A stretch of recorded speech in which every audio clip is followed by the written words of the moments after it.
ओम परमात्मने नमः। दृश्य देखने वाले पदार्थों में अपना प्रभाव बताने के बाद अब भगवान आगे के श्लोक में जिस शक्ति से समष्टि जगत में क्रियाएं हो रही हैं उस समष्टि शक्ति में अपना प्रभाव प्रकट करते हैं। तो गामाविश्य च भूतानि धारयाम्य हमोजसा पुष्णामि चौषधीः सर्वाः सोमो भुक्त्वा रसात्मका। गामाविश्य च भूतानि धारयाम्य मोजसा। भगवान ही पृथ्वी में प्रवेश करके उस पर स्थित संपूर्ण स्थावर जंगम प्राणियों को धारण करते हैं। तात्पर्य है कि पृथ्वी में जो धारण शक्ति देखने में आती है वह पृथ्वी की अपनी न होकर भगवान की है। तो वैज्ञानिक भी इस बात को स्वीकार करते हैं कि पृथ्वी की अपेक्षा जल का स्तर ऊंचा है और पृथ्वी पर जल का भाग स्थल की अपेक्षा बहुत अधिक है। ऐसा होने पर भी पृथ्वी जलमग्न नहीं होती। यह भगवान की धारण शक्ति का ही प्रभाव है। तो पृथ्वी के उपलक्षण से यह समझना चाहिए कि पृथ्वी के सिवाय जहां भी धारण शक्ति देखने में आती है वह सब भगवान की है। पृथ्वी में अन्नादि औषधियों को उत्पन्न करने की उत्पादिका शक्ति एवं गुरुत्वाकर्षण शक्ति भी भगवान की ही समझनी चाहिए। तो पुष्णामि चौषधीः सर्वाः सोमो भुक्त्वा रसात्मका। चंद्रमा में दो शक्तियां हैं, प्रकाश का शक्ति और पोषक शक्ति। प्रकाश का शक्ति में अपने प्रभाव का वर्णन पूर्व श्लोक में करने के बाद अब भगवान इस श्लोक में चंद्रमा की पोषण शक्ति में अपना प्रभाव बताते हैं कि चंद्रमा के माध्यम से संपूर्ण वनस्पतियों को मैं ही पुष्ट करता हूं।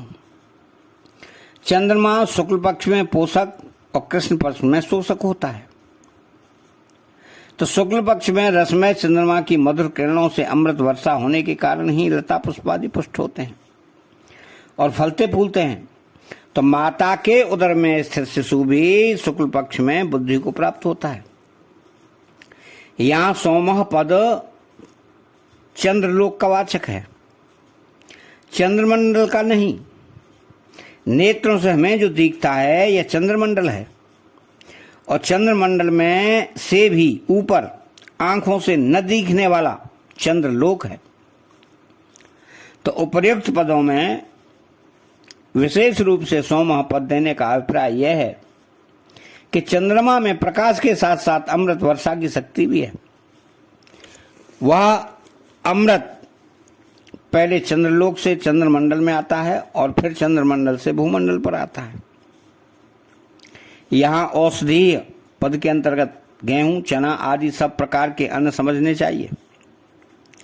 चंद्रमा के द्वारा पुष्ट हुए अन्न का भोजन करने से ही मनुष्य, पक्षु, पक्षी आदि समस्त प्राणी पुष्टि प्राप्त करते हैं।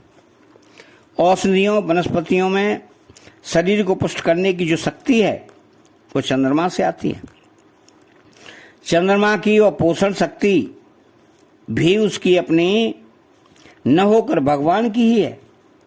भगवान ही चंद्रमा को निमित्त बनाकर सबका पोषण करते हैं।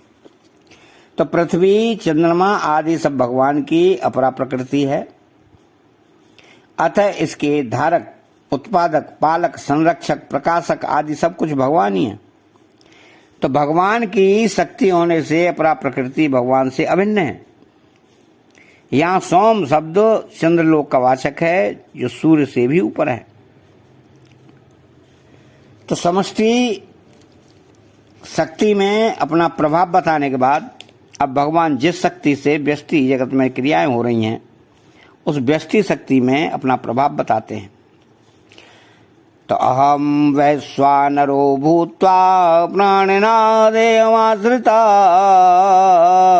प्राणापान समायुक्त पंचाम्यन्न चतुर्विधम अहम वैश्वानरो भूत्वा प्राणिनाम देहमाश्रिता।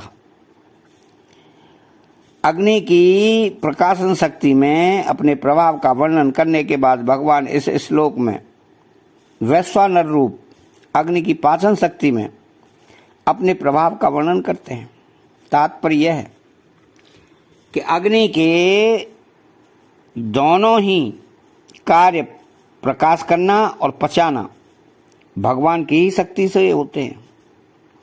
तो प्राणियों के शरीर को पुष्ट करने तथा उनके प्राणों की रक्षा करने के लिए भगवान ही वैश्वानर जठराग्नि के रूप में उन प्राणियों के शरीर में रहते हैं जो मनुष्यों की तरह लता वृक्ष आदि स्थावर और पशु पक्षी आदि जंगम प्राणियों में भी वैश्वानर की पाचन शक्ति काम करती है।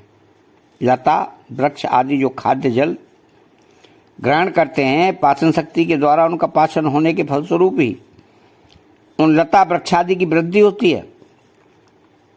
तो प्राणापान समायुक्त शरीर में प्राण, अपान, समान, उदान और व्यान ये 5 प्रधान वायु एवं नाग, कूर्म, क्रकर, देवदत्त और धनंजय ये 5 उप प्रधान वायु रहती हैं। तो इस श्लोक में भगवान 2 प्रधान वायु प्राण और अपान का ही वर्णन करते हैं, क्योंकि ये दोनों वायु जठराग्नि को प्रदीप्त करती हैं।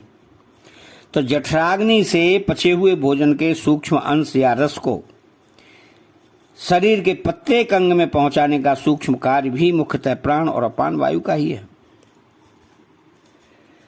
तो पचाम्यन्न चतुर्विधम प्राणी 4 प्रकार के अन्न का भोजन करते हैं। भोज्य जो अन्न दांतों से चबा कर खाया जाता है, जैसे रोटी पुआ आदि। पेय जो अन्न निगला जाता है, जैसे खिचड़ी, हलवा, दूध, रस आदि। नंबर 3 चौस्य दांतों से दबाकर जिस खाद्य पदार्थ का रस चूसा जाता है और बचे हुए असार भाग को थूक दिया जाता है, जैसे ईख, आम आदि। तो वृक्षादि स्थावर योनियां इसी प्रकार से अन्न को ग्रहण करती हैं। नंबर 4 लेह्य जो अन्न जिह्वा से चाटा जाता है, जैसे चटनी, शहद आदि। अन्न के उपयुक्त 4 प्रकारों में भी एक एक के अनेक भेद हैं। भगवान कहते हैं कि उन 4 प्रकार के अन्नों को वैश्वानर जठराग्नि रूप से मैं ही पचाता हूं। अन्न का ऐसा कोई अंश नहीं जो मेरी शक्ति के बिना पच सके। तो पृथ्वी में प्रविष्ट होकर संपूर्ण प्राणियों को धारण करना, चंद्रमा होकर संपूर्ण वनस्पतियों का पोषण करना, फिर उनको खाने वाले प्राणियों के भीतर जठराग्नि होकर खाए हुए अन्न को पचाना आदि संपूर्ण कार्य भगवान की ही शक्ति से होते हैं। परंतु मनुष्य उन कार्यों को अपने द्वारा किया जाने वाला मानकर मुफ्त में ही अभिमान कर लेता है। अहम करोमीति वृथाभिमान। जैसे बैलगाड़ी के नीचे छाया में चलने वाला कुत्ता समझता है कि बैलगाड़ी में ही चलाता हूं। अतः चैनल को सब्सक्राइब करें, बेल आइकन घंटी को दबाएं और कमेंट बॉक्स में जय श्री कृष्णा लिखें। बोलो जय श्री कृष्णा।